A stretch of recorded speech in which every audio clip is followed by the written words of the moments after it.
अस्सलाम वालेकुम दोस्तों, अज अस देहरादीन पनाह फरहान होंडा ऑटो एक्सचेंज ते पहुंचे हैं। साडे एक दोस्त हैं जनाब रमज़ान खान, ये मोटरसाइकिल घिंदे पैन ते रमज़ान खान तो को ढेर ढेर मुबारक होवे ते अल्लाह पाक तुहाडी चीज़ तुहाडे नसीब करे ते जाल दा खला कोई कोई चेंदा रहे, बड़ी मेहरबानी।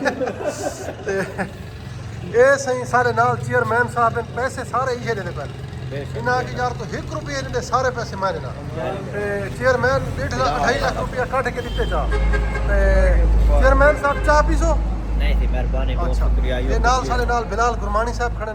बिलाल गुरमानी साहब क्या हाल? बिलाल गुरमानी नहीं है, हाँ, है बिलाल सादा सादा बिलाल मोहम्मद बिलाल साहब खड़े सही किने से तुसा क्या आखसो ए होंडा खिदे ने दोस्त दी फरमाइश तो को दसाए से जी हां पिछो डंडा है अच्छा बाकी इन्ने पाए से बा ठीक है। ये नाल सारे खड़े शबीर खान, ये लोड़ा लाई दा पठान है। तू दस यार रमज़ान खान का मोटरसाइकिल घिंदा पे तेरे क्या व्यूज हैं, क्या आखना चाहते रमज़ान खान को, केंदा खौफ है इतना हैवी है जड़ा ये स्याले महीने 13वें महीने मोटरसाइकिल घिंदा पे 13वां महीना है रन दा खौफ जड़ा है ना रंदा वो सब तो हावी है। अच्छा रन आके सवेरे होंडा होवे डॉक्टर को जुड़ना ओए होए होए वाह वाह वाह वाह।